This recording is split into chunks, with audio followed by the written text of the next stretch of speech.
Deputy Keogh, you have a maximum of 15 minutes. Thank you, Keira. Minister, this case strikes to the very heart of trust in our public institutions.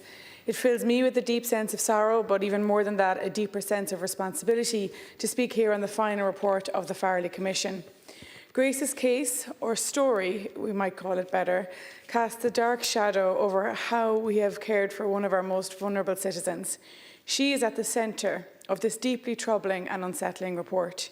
Grace, who is now 40, was at the time just a young girl with profound intellectual disabilities who is non-speaking. And what happened to her is not just simply an institutional failure, it is a failure of humanity. Grace's story was a result of systemic failure that spanned decades. It is a story of neglect that was hiding in plain sight. The Commission, as we know, was tasked with examining the care provided in a state-funded placement where, despite multiple warnings and significant safeguarding concerns, Grace was left in a placement where allegations of sexual abuse had previously emerged. The report lays out a pattern of delay, deflection, and denial. It also unmasks a system that failed to act, failed to protect, and failed to listen. Years passed where critical information was buried in bureaucracy. Professionals within this case were constrained by poor communication and what appears to have been a worrying culture of risk aversion rather than child-centred action. We have to call this what it is, a profound and shameful failure to protect a young, vulnerable girl. It is an unpleasant thought that in 21st century Ireland, a vulnerable person in state care who was placed there for her protection could be left in a place where serious risks had already been documented. We have to ask, where was the joined-up thinking, where was the accountability, and I think more importantly, where was the basic human compassion? I understand that the HSE has made a series of apologies, two to Grace and one to Grace's mother. In the first apology to Grace, they cite the various failures that she experienced: inadequate monitoring and oversight of her care, an absence of necessary liaison between those responsible for her placement in the foster home, inadequate or timely action to remove her from her foster home after significant concerns had been raised, and an absence of the necessary protocols and arrangements to support the placement of vulnerable children and adults with a disability in foster families. They also apologised to Grace's mother for the failings in the care provided to her daughter while placed with a foster family for 20 years, up to, remarkably, 2009. I do welcome those apologies, but Grace was failed, not in one isolated incident, but Grace was failed repeatedly. And it is troubling to think that the very people who failed her were the ones that had a legal, moral and ethical duty to protect her.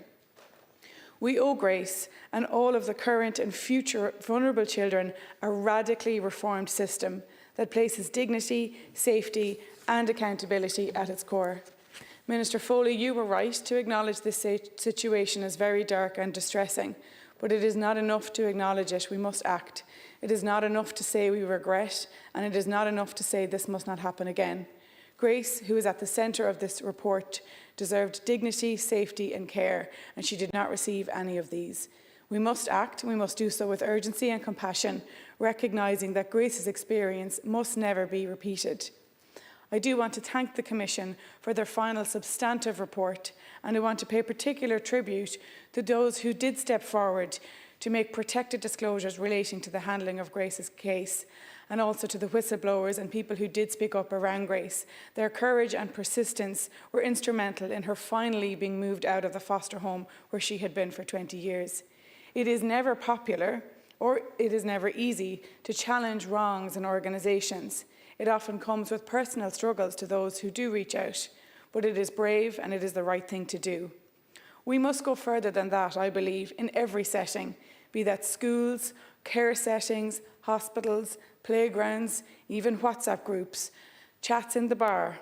We must constantly challenge our peers and our colleagues when we are uncomfortable with what is being said or what is being done, especially when it comes to vulnerable children or adults. We must have conversations, even if it's just a response to a behaviour that we've seen or an interaction that we're just not sure of, just something that makes us feel a little bit uncomfortable. It is important to say that since Grace's circumstances came to light, significant changes have been made to help safeguard against circumstances like this ever occurring again. However, the shortcomings identified highlight the importance of being ever vigilant and continually enhancing our approach to safeguarding of all vulnerable people in society. An expert-driven, non-statutory safeguarding exercise is now planned to identify learnings from the Commission's findings to inform present-day safeguarding policies and practices, and this is really welcome and really urgent. The programme from Government also sets out its commitment to advancing the rights and improving the lives of people with disabilities. We will prioritise the publication of and fund a new disability strategy setting out a vision to 2030. We intend to adopt a whole-of-government approach, and I think this is really clear in the new appointment of Minister Hildegard Nachton. We must implement the United Nations Convention on the Rights of Persons with Disabilities and the optional protocol to the Convention of Persons with Disabilities. There will also be a National Implementation and Monitoring Committee with enhanced political oversight to ensure delivery of the strategy. As chair of the Oireachtas Committee on Children and Equality and a member of the Disability Committee and someone who worked for 19 years as a behaviour consultant with children just like Grace, I feel this case deeply and professionally.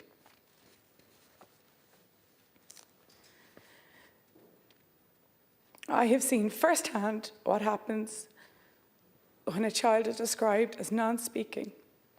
I won't say non-verbal, because these children can often communicate very well through their gestures, sounds, body language and actions. Too often, behaviour can be described as challenging without the message that the children are trying to communicate being picked up on. I like to think of one of my superstars that I had the privilege of working with, and he might have been described as non-verbal and non-speaking, but his story changed because although he was unable to sit still and he wasn't able to speak with his voice, he wasn't able to complete tasks like inset puzzles, he got lots of therapy and lots of support from his parents. And then we discovered, actually, he can type. And after that, we realised that this boy does not have any cognitive difficulties. In fact, he knew all about space. He knew all about even Donald Trump, whether that was a good thing or not.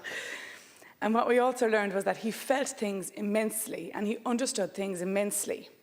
20 years ago, this boy would not have been able to communicate these ideas that he has.